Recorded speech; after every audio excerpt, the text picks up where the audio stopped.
வணக்கம். நீங்கள் இணைந்திருப்பது சமூகத்தின் மதிய நேர பிரதான செய்திகளோடு இணைந்து கொள்ளும் நான் டொரின் புஷ்பராஜா. விரிவான செய்திகளுக்குள் செல்வதற்கு முன்னதாக முதலில் தலைப்புச் செய்திகள். அனுரவும் குமார ஜெயக்கொடியும் சிறை செல்ல நேரிடும் விமல் வீரவன்ச விடுத்துள்ள எச்சரிக்கை. இலங்கை தமிழ் அரசியல் தலைவர்களுடன் இந்திய துணை ஜனாதிபதி சந்திப்பு. மசகு எண்ணெய் விலை மீண்டும் அதிகரிப்பு. வாடகை கொடுக்காததால் வீட்டை எரித்த உரிமையாளர் பரிதாபமாக பலியாகிய உயிர்கள். அதிவேக நெடுஞ்சாலை மீட்பு பணிகளில் விமானப்படை இணைப்பு. ரம்புள்ளையில் டயர் விற்பனை நிலையத்தில் அதிகாலை பாரிய தீ விபத்து. புத்தாண்டு காலத்தில் விபத்துக்கள் அதிகரிப்பு. 80க்கு மேற்பட்டோர் பலி. கடலில் மூழ்கி யாழைச் சேர்ந்த மொரட்டுவை பல்கலைக்கழக மாணவன் பலி.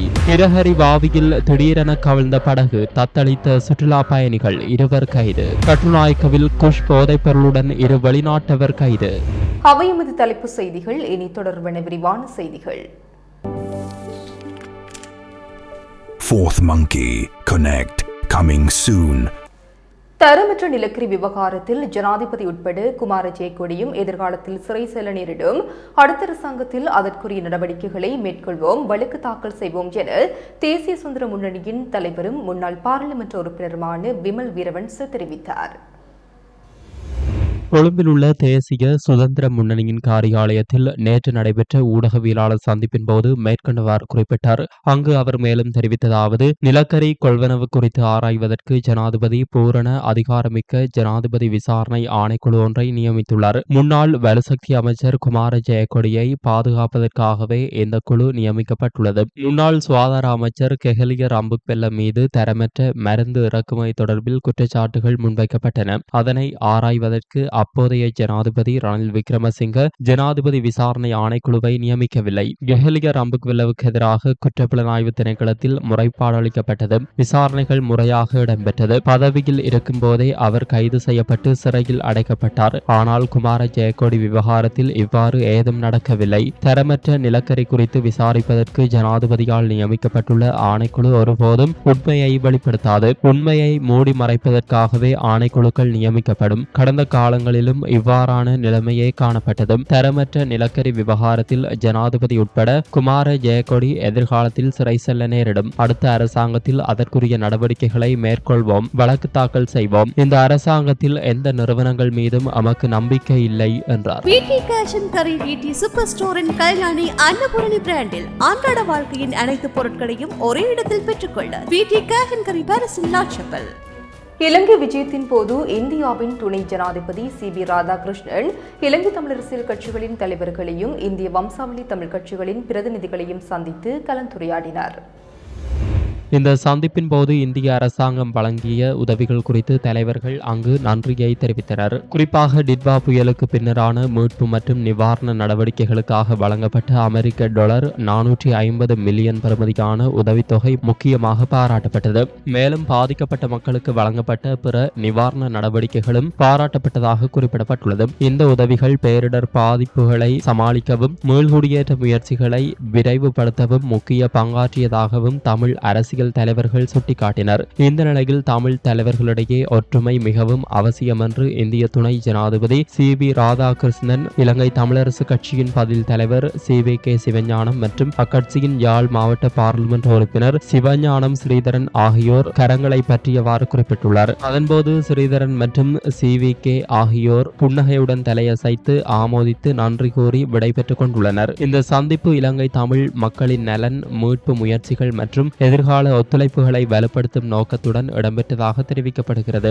இதேவேளை இலங்கைக்கு தனது முதலாவது உத்தியோகபூர்வ இருதரப்பு விஜயத்தை மேற்கொண்டுள்ள இந்திய உப ஜனாதிபதி சி.வி. ராதாகிருஷ்ணனுக்கும் எதிர்க்கட்சித் தலைவர் சஜித் பிரேமதாசவுக்கும் இடையிலான சந்திப்பு இன்று இடம்பெற்றது. இந்த சந்திப்பின் போது இரு நாடுகளுக்கும் இடையிலான வர்த்தகத்தை விரிவாக்கம் செய்தல் மற்றும் பொருளாதார தொடர்புகளை வலுப்படுத்துவது குறித்து ஆக்கப்பூர்வமான கலந்துரையாடல்கள் முன்னெடுக்கப்பட்டன. குறிப்பாக இரு தேசங்களுக்கும் பயனளிக்கக்கூடிய நடைமுறை ரீதியான வாய்ப்புகளை உருவாக்குவது தொடர்பாக விரிவாக ஆராயப்பட்டது. இலங்கையும் இந்தியாவும் இவையாவும் வெறும் அண்டை நாடுகள் மட்டுமல்ல, பொதுவான வரலாறு, சவால்கள் மற்றும் பொதுவான எதிர்காலத்தை கொண்ட உண்மையான கூட்டாளர்கள் என்று இந்த சந்திப்பின் போது எதிர்க்கட்சி தலைவர் சுட்டிக்காட்டினார். இரு நாடுகளுக்கும் இடையிலான இந்த நீண்டகால கூட்டுறவு பலன்களை அனைத்து குடிமக்களுக்கும் சென்றடைய செய்ய வேண்டும் என்றும் அவர் வலியுறுத்தியுள்ளார். அதற்காக அதீத அபிலாஷைகள், உறுதியான நோக்கம் மற்றும் நம்பிக்கையுடன் இரு நாடுகளும் இணைந்து முன்னேற வேண்டிய தருணம் தற்போது வந்துள்ளது என்றும் அவர் குறிப்பிட்டுள்ளார். உலக சந்தையில் மசகு எண்ணெய் விலை மீண்டும் அதிகரிப்பை பதிவு செய்துள்ளது. இதன்படி ஒரு பீப்பாய் பிரெண்ட் வகை மசகு எண்ணெய் விலை 6.5% உயர்ந்துள்ளதுடன் அதன் புதிய விலை $95.32 அமெரிக்க டாலர்களாக பதிவாகியுள்ளதாக சர்வதேச ஊடகங்கள் செய்தி வெளியிட்டுள்ளன. WTI வகை மசகு எண்ணெய் பீப்பாய் ஒன்றின் புதிய விலை $90.15 அமெரிக்க டாலர்களாக பதிவாகியுள்ளது. ஈரான் மற்றும் அமெரிக்கா இடையிலான அமைதி பேச்சுவார்த்தைகள் நிச்சயமற்ற நிலையில் இருப்பதே மசகு எண்ணெய் விலை மீண்டும் இவ்வாறு உயர்வடைவதற்கு காரணம் என்று சர்வதேச ஊடகங்கள் செய்தி வெளியிட்டுள்ளன. கொழும்பு மகரகமு பமுனுவ வீதியில் உள்ள 2 மாடி வீட்டின் மேல்தளத்தில் நேற்று மாலை ஏற்பட்ட தீ விபத்து வீட்டின் வாடகை தொடர்பான முரண்பாடு காரணமாக வீட்டின் உரிமையாளராலேயே ஏற்படுத்தப்பட்டதாக போலீசார் தெரிவித்துள்ளனர். நீண்டகாலமாக வீட்டின் உரிமையாளருக்கும் வாடகைக்கு இருந்தவர்களுக்கும் இடையில் முரண்பாடு நிலவி வந்தமை தொடர்பாக மகரகம போலீஸ் நிலையத்தில் முறைப்பாடுகள் கிடைத்துள்ளதாகவும் தெரிவிக்கப்படுகிறது. மகரகம பமுனுவ வீதியில் உள்ள வீடொன்றின் மேல் தளத்திலேயே நேற்று முன்தினம் மாலை இந்த தீ விபத்து ஏற்பட்டுள்ளது. பின்னர் அதனை கண்ட பிரதேச மக்கள் பெரும் சிரமத்திற்கு மத்தியில் தீயை அணைக்க நடவடிக்கை எடுத்தனர். இதன்போது வீட்டிற்குள் கடுமையான தீ காயங்களுக்கு உள்ளாக இருந்த 2 ஆண்களை மீட்டு வைத்தியசாலையில் அனுமதித்தனர். அவ்வாறு வைத்தியசாலையில் அனுமதிக்கப்பட்டவர்களில் வீட்டின் உரிமையாளரும் வாடகைக்கு தங்கியிருந்த குடும்பத்தின் தலைவருமே இவ்வாறு தீ காயங்களுக்கு உள்ளாகினர். எனினும் பின்னர் மேற்கொள்ளப்பட்ட தேடுதலில் வீட்டின் அறையொன்றிற்குள் குறித்த குடும்ப தலைவரின் 55 வயது மனைவியும் 16 வயது மகளும் உயிரிழந்த நிலையில் சடலங்களாக கண்டெடுக்கப்பட்டனர். அதேவேளை வைத்தியசாலையில் அனுமதிக்கப்பட்டிருந்த 76 வயதான வீட்டின் உரிமையாளரும் நேற்று உயிரிழந்துள்ளதாக மகரகம போலீசார் குறிப்பிட்டுள்ளனர். இந்த சம்பவம் தொடர்பில் மகரகம போலீசார் மேலதிக விசாரணைகளை மேற்கொண்டு வருகின்றனர். அதிவேக நெடுஞ்சாலைகளில் மீட்பு நடவடிக்கைகளை மேற்கொள்வதற்காக இலங்கை விமானப்படை அதிகாரிகள் இணைக்கப்பட்டுள்ளனர். அதன்படி கடந்த ஏப்ரல் மாதம் 17ஆம் தேதி முதல் இந்த மீட்பு நடவடிக்கைகள் இலங்கை விமானப்படையிடம் ஒப்படைக்கப்பட்டுள்ளதாக விமானப்படை ஊடக பேச்சாளர் குரூப் கேப்டன் நளின் ஹேவக்கும்புர தெரிவித்துள்ளார். இதற்கு முன்னர் இந்த மீட்பு பணிகள் போலீஸ் விசேட அதிரடிப்படையினரால் முன்னெடுக்கப்பட்டு வந்தன. இதற்கமைய கட்டுநாயக்க முதல் கொட்டாவ வரை மற்றும் கொட்டாவ முதல் மத்தள வரையான அதிவேக நெடுஞ்சாலை பகுதிகளில் மீட்பு பணிகளை இலங்கை விமானப்படை மேற்கொள்ளும் அதேவேளை மீரிகம அதிவேக நெடுஞ்சாலையின் மீட்பு பணிகளை போலீஸ் விசேட அதிரடிப்படையினர் மேற்கொள்வர். களனிகம, சீதுவ, புருந்துகக, ஹெதக்ம, பின்னதூவ மற்றும் சூரியவ ஆகிய இடங்களில் இந்த மீட்பு பணிகளுக்காக விமானப்படை அதிகாரிகள் நிலைநிறுத்தப்பட்டுள்ளதாக குரூப் கேப்டன் நளின் ஹேவக்கும்புர மேலும் தெரிவித்தார். தம்புள்ளை கண்டி வீதியில் அமைந்துள்ள டயர் விற்பனை நிலையம் ஒன்றில் இன்று அதிகாலை தீ விபத்து ஏற்பட்டுள்ளதாக போலீசார் தெரிவித்துள்ளனர்.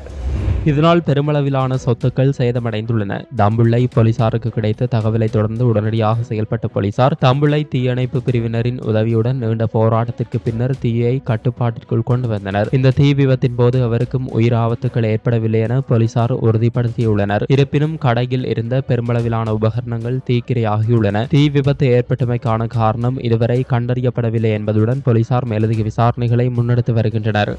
திருகோணமலை கப்பல் துறை பகுதியில் நேற்றிரவு இடம்பெற்ற விபத்தில் இளைஞர் ஒருவர் உயிரிழந்துள்ளார். வேன் மற்றும் மோட்டார் சைக்கிள் நேருக்கு நேர் மோதியதில் இந்த விபத்து ஏற்பட்டுள்ளது. மோட்டார் சைக்கிளில் பயணித்த 36 வயதுடைய எஸ் நிரோஜன் என்பவர் சம்பவ இடத்திலேயே உயிரிழந்துள்ளதாக தகவல் வெளியாகியுள்ளது. மேலும் அவருடன் பயணித்த ஜீவராணி என்பவருக்கு கையில் கடுமையான காயம் ஏற்பட்டு தற்போது திருகோணமலை பொது வைத்தியசாலையில் சிகிச்சை பெற்று வருகிறார். உயிரிழந்தவரின் சடலம் தற்போது திருகோணமலை பொது வைத்தியசாலையின் பிரேத அறையில் வைக்கப்பட்டுள்ளது. விபத்து தொடர்பான மேலதிக விசாரணைகளை சீனகுடா போலீசார் மேற்கொண்டு வருகின்றனர். புத்தாண்டு காலத்தில் ஏற்பட்ட வீதி விபத்துகள் மற்றும் நீரில் மூழ்கிய சம்பவங்களினால் சுமார் 80க்கும் மேற்பட்டோர் உயிரிழந்துள்ளதாக போலீசார் தெரிவித்துள்ளனர். கடந்த ஏப்ரல் மாதம் 10ஆம் திகதி முதல் 18ஆம் திகதி வரையிலான காலப்பகுதியில் இந்த மரணங்கள் சம்பவித்துள்ளன. குறித்த காலப்பகுதியில் இடம்பெற்ற வீதி விபத்துகளில் 53 பேர் உயிரிழந்துள்ளதாக போலீசார் குறிப்பிட்டுள்ளனர். அதேவேளை நேரில் மூழ்கிய சம்பவங்களினால் 27 பேர் உயிரிழந்துள்ளனர். அதிகளவிலான விபத்து மரணங்கள் ஏப்ரல் மாதம் 10 முதல் 13 ஆகிய திகதிகளில் பதிவாகியுள்ளன. கடந்த வருடங்களுடன் ஒப்பிடுகையில் இந்த வருட புத்தாண்டு காலத்தில் வீதி விபத்துக்கள் மற்றும் நீரில் மூழ்கிய சம்பவங்களினால் ஏற்பட்ட மரணங்களின் எண்ணிக்கையில் அதிகரிப்பு காணப்படுவதாக போலீசார் மேலும் தெரிவித்தனர். யாழ்ப்பாணத்தில் அதிஉயர்ந்த மற்றும் நவீன வசதிகளுடனான டில்கோ ப்ளூ ஓஷன் நிறுவனத்தின் மூலம் வழங்கும் யாழ் ராயல் பேலஸ். காலி பெந்தோட்டை கடலில் நீராட சென்று பல்கலைக்கழக மாணவர் ஒருவர் நீரில் மூழ்கி உயிரிழந்துள்ளதாக பெந்தோட்டை போலீசார் தெரிவித்துள்ளனர். உயிரிழந்தவர் ஜாழ்ப்பாணம் சுன்னாகம் பகுதியைச் சேர்ந்த 25 வயதுடைய இளைஞர் என தெரியவந்துள்ளது. நேற்று காலை பெந்தோட்டை கடற்கரை பகுதியில் ஏனைய நண்பர்களுடன் நீராடிக் கொண்டிருந்த போதே இந்த துயரம் நேர்ந்துள்ளது. இவர் மொரட்டுவை பல்கலைக்கழகத்தில் கல்வி பயிலும் மாணவர் என்பது முதற்கட்ட விசாரணைகளில் தெரியவந்துள்ளது. சடலம் பெந்தோட்டை வைத்தியசாலையின் பிரேத அறையில் வைக்கப்பட்டுள்ளதுடன் போலீசார் மேலதிக விசாரணைகளை முன்னெடுத்து வருகின்றனர். நுவரெலியா கிரகிரிபாவையில் சுற்றுலா பயணிகளை ஏற்றி நீர் விளையாட்டுகளில் ஈடுபட்டு படகு ஒன்று நேற்று விபத்துக்குள்ளானது. குறித்த பாவையில் நீர் விளையாட்டுகளில் ஈடுபட்டு சந்தர்ப்பத்தில் படகு ஒன்று வேகமாக பயணித்துள்ளது. இந்த நிலையில் நீரில் ஏற்பட்ட அழுத்தம் காரணமாக அங்கு பயணித்து மற்றொரு படகு விபத்துக்குள்ளானது. அதில் பயணித்த சுற்றுலா பயணிகள் நீரில் மூழ்கி தத்தளித்துள்ளனர். இந்த நிலையில் உடனடியாக செயல்பட்டு நுவரெலியா போலீஸ் உயிர்காப்பு பிரிவினர் நீரில் தத்தளித்தவர்களை மீட்டுள்ளனர். இதன்போது எவருக்கும் உயிராபத்து எதுவும் ஏற்படவில்லை. சிறிய அளவிலான காயங்களுடன் மீட்கப்பட்டதாக தெரிவிக்கப்படுகின்றது. குறித்த சம்பவம் தொடர்பில் அந்த படகுகள் இயக்கிய இருவரை போலீசார் கைது செய்துள்ளனர். சந்தேக நபர்களை இன்று நுவரெலியா மாவட்ட நீதிமன்றத்தில் ஆஜர்படுத்த நடவடிக்கை எடுத்துள்ளனர். தெகுவெளி பகுதியில் முதியவர் ஒருவரை தாக்கி கொலையிட்ட சம்பவத்துடன் தொடர்புடைய சந்தேக நபர் ஐஸ் போதைப் பொருளுடன் நேற்று கைது செய்யப்பட்டுள்ளதாக போலீசார் தெரிவித்துள்ளனர். கடந்த வெள்ளிக்கிழமை தெகிவெளி வைத்தியசாலையில் வைத்து இந்த கொள்ளை சம்பவம் இடம்பெற்றுள்ளது. 74 வயதுடைய முதியவர் ஒருவரை நிலத்தில் தள்ளிவிட்டு அவரது சட்டிப்பையில் இருந்து 2100 ரூபாய் பணம் கொள்ளையிடப்பட்டுள்ளது. இந்த தாக்குதல் தொடர்பான சிசிடிவி காட்சிகள் சமூக வலைதளங்களில் வேகமாக பரவியதை அடுத்து போலீசார் விசாரணைகளை முன்னெடுத்தனர். போலீசார் முன்னெடுத்த விசேட நடவடிக்கையின் போது சந்தேக நபர் கைது செய்யப்பட்டதுடன் அவரிடமிருந்து 5200 மில்லிகிராம் ஐஸ் போதைப் பொருளும் கைப்பற்றப்பட்டுள்ளது. கைது செய்யப்பட்டவர் தெகிவெளி பகுதியைச் சேர்ந்த 23 வயதுடைய இளைஞர் என அடையாளம் காணப்பட்டுள்ளார். சந்தேக நபரை இன்று கல்கிசை நீதவான் நீதிமன்றத்தில் ஆஜர்படுத்த நடவடிக்கை எடுக்கப்பட்டுள்ள நிலையில் தெகிவெளி போலீசார் மேலதிக விசாரணைகளை மேற்கொண்டு வருகின்றனர். பெருந்தொகையான குஷ் போதைப் பொருளை நாட்டிற்குள் கடத்த முற்பட்டு 2 வெளிநாட்டவர்கள் கட்டுநாயக்க விமான நிலையத்தில் வைத்து இன்று அதிகாலை கைது செய்யப்பட்டுள்ளனர். கைதானவர்கள் இந்தோனேசியாவை சேர்ந்த 22 வயதுடைய இளைஞரும் 30 வயதுடைய யுவதி ஒருவரும் என தெரியவந்துள்ளது. இவர்கள் இந்த போதைப் பொருளை தாய்லாந்தின் பேங்காக் நகரிலிருந்து கொள்வனவு செய்து இந்தியாவின் பெங்களூரு நகருக்கு கொண்டு சென்று அங்கிருந்து கட்டுநாயக்க விமான நிலையத்திற்கு வந்துள்ளனர். இவ்வாறு கைப்பற்றப்பட்ட போதைப் பொருளின் பெறுமதி சுமார் 6,40,10,000 ரூபாய் என மதிப்பிடப்பட்டுள்ளது. 2 பயண பொதிகளுக்குள் 5 பொதிகளாக பொதியிடப்பட்டு மறைத்து வைக்கப்பட்டிருந்த 5 கிலோ 401 கிராம் எடையுள்ள குஷ் போதைப் பொருளை இவ்வாறு மீட்கப்பட்டுள்ளது. கைது செய்யப்பட்ட இருவரையும் இன்று நீர்கொழும்பு நீதவான் நீதிமன்றத்தில் முன்னிலைப்படுத்த நடவடிக்கை எடுக்கப்பட்டுள்ளது. அவர்களை தடுப்பு காவலில் வைத்து மேலதிக விசாரணைகளை முன்னெடுக்க போலீசார் தீர்மானித்துள்ளனர். மேல்மாகாண வடக்கு குற்றத்தடுப்பு பிரிவினரால் முன்னெடுக்கப்பட்ட விசேட நடவடிக்கையின் போது பெருமளவிலான போதைப் பொருட்களுடன் 2 சந்தேக நபர்கள் கைது செய்யப்பட்டுள்ளனர். மேல்மாகாண வடக்கு குற்றத்தடுப்பு பிரிவில் தடுப்பு காவலில் வைத்து விசாரணைக்கு உட்படுத்தப்பட்டு சந்தேக நபர் ஒருவரிடம் பெறப்பட்ட தகவலுக்கு அமைய நேற்று இந்த கைது நடவடிக்கை முன்னெடுக்கப்பட்டுள்ளது. இதன்போது சந்தேக நபரிடமிருந்து 2 கிலோகிராம் 400 மில்லிகிராம் ஐஸ் போதைப் பொருள், 112 கிராம் ஹெரோயின், 8 கிராம் கொக்கைன் மற்றும் போதைப் பொருள் கடத்தலுக்கு பயன்படுத்தப்பட்ட கார் ஒன்றும் கைப்பற்றப்பட்டுள்ளது. இந்த சம்பவத்தில் போதைப் பொருள் கடத்தல்காரர் ஒருவரும் அதற்கு உதவிய ஒருவருமாக 2 பேர் கைது செய்யப்பட்டுள்ளனர். சந்தேக நபர்கள் 31 மற்றும் 42 வயதுடையவர்கள் எனவும் பன்னிப்பட்டிய மற்றும் ஹோமாகமு பகுதிகளை சேர்ந்தவர்கள் எனவும் அடையாளம் காணப்பட்டுள்ளனர். சம்பவம் தொடர்பான மேலதிக விசாரணைகளை மேல்மாகாண வடக்கு குற்றத்தடுப்பு பிரிவினர் முன்னெடுத்து வருகின்றனர். இத்துடன் சமூகத்தின் மதிய நேர பிரதான செய்திகள் நிறைவு பெறுகின்றன. தொடர்ந்தும் சமூகத்தோடு இணைந்திருங்கள். எமது RIP பேச்சுக்கு கிடைத்த மரண அறிவித்தல்கள்.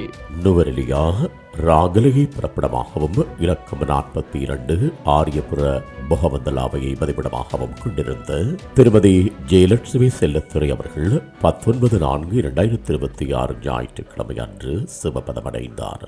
யாழ்ப்பாணம் பருத்தித்துறை தம்பசிட்டியை பிறப்பிடமாகவும் மன்னார் கூராயினை வதிவிடமாகவும் கொண்டிருந்த திரு பாலசுப்ரமணியம் சிவராமன் அவர்கள் 18/4/2026 சனிக்கிழமை அன்று காலமானார். வவுனியா மதியாமடுவை பிறப்பிடமாகவும் வதிவிடமாகவும் கொண்டிருந்த திரு சிந்துஜன் அவர்கள் 18/4/2026 சனிக்கிழமை அன்று காலமானார். காலி பத்தேகமுவை பிறப்பிடமாகவும் ரந்திய உயன கொழும்பு 15 வதிவிடமாகவும் கொண்டிருந்த திரு தங்கராசா பத்மநாதன் அவர்கள் 18/4/2026 சனிக்கிழமை அன்று இறைவனடி சேர்ந்தார். மேலே அறிவிக்கப்பட்ட அனைத்து மரண அறிவித்தல் இறுதிக்கிரியை பற்றிய தகவல்களை அறிந்து கொள்ள ரிப் பேஜை பார்வையிடுங்கள். இதற்கான லிங்க் கீழிருக்கும் டிஸ்கிரிப்ஷனில் பார்வையிடலாம். இது போன்ற செய்திகளை தெரிந்து கொள்ள சமூகம் நியூஸ் சேனலை சப்ஸ்கிரைப் செய்து அருகில் உள்ள பெல் பட்டனை கிளிக் செய்யுங்கள். மேலும் இது போன்ற செய்திகளை உடனுக்குடன் தெரிந்து கொள்ள சமூகமீடியா.com என்ற இணையதளத்தின் வாயிலாகவும் எங்களுடன் இணைந்திருங்கள்.